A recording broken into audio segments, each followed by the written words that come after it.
All praises to Yahweh, Ba'ashem Yahawashi, Ba'ashem Makar Kwadash. Double honors to the apostles and the elders of Great Millstone, and Shalom to the elect of the nation of Israel.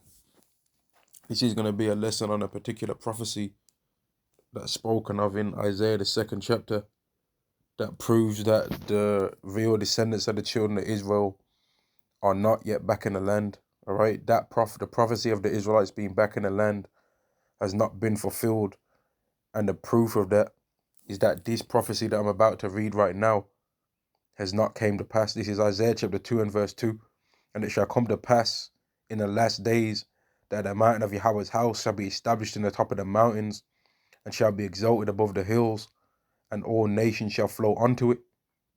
And many people shall go and say, Come ye, and let us go up to the mountain of Yahweh, to the house of the power of Jacob, and he will teach us of his ways, and we will walk in his paths.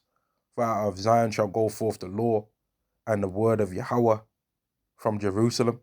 Right? So what that's saying is that in the time when the Israelites are back in the land, that the word of the Lord is going to be spoken of, and that the laws of the Lord are going to be taught from the Israelites. Right? The Israelites are going to teach the rest of the world the laws of Yahweh. Right? And that all the other nations are going to want and desire for that to take place.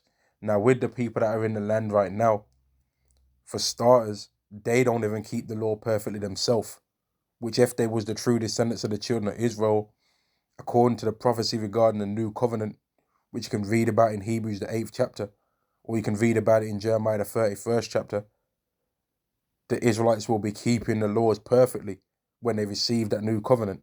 And when they go back to the land for the final time, now you can read about this in Ezekiel the 37th chapter, where it goes into the valley of dry bones, then goes into the gathering of the Israelites from all nations, and them no longer being two nations and two kingdoms anymore, but being one kingdom, and goes into how they're going to receive the everlasting covenant, right? But that has obviously not taken place yet, because the Israelites are not teaching all the nations the laws like I'm reading right now. Verse 4, and he shall judge among the nations, and shall rebuke many people, and they shall beat their swords into plowshares and their spears into pruning hooks, meaning that they're going to turn away from fighting wars and go into a peaceful mindset, which it goes into anyway in the last bit of this verse. Nation shall not lift up sword against nation, neither shall they learn war anymore, right? And I was watching some presidential speeches today, in fact, and I watched the Ronald Reagan one, where he mentioned aliens. And in his speech, he even actually mentioned something relating to this verse. And he said, cannot swords be turned into plowshares? And cannot plowshares be turned into swords? He said something along those lines, man. And he was trying to speak them into trying to be peaceful, right? And trying to not be fighting against each other. But it's not the time for that, man. Yahweh wasn't with that.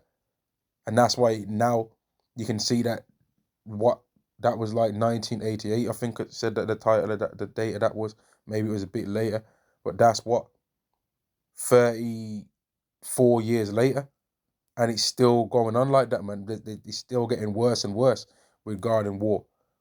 So that's proof that this prophecy has not been fulfilled, man, because there's a war going on right now that's going to lead to a great battle, a great war that's so big that that's going to be the war that causes for Yahweh Shai to enter into the earth, right?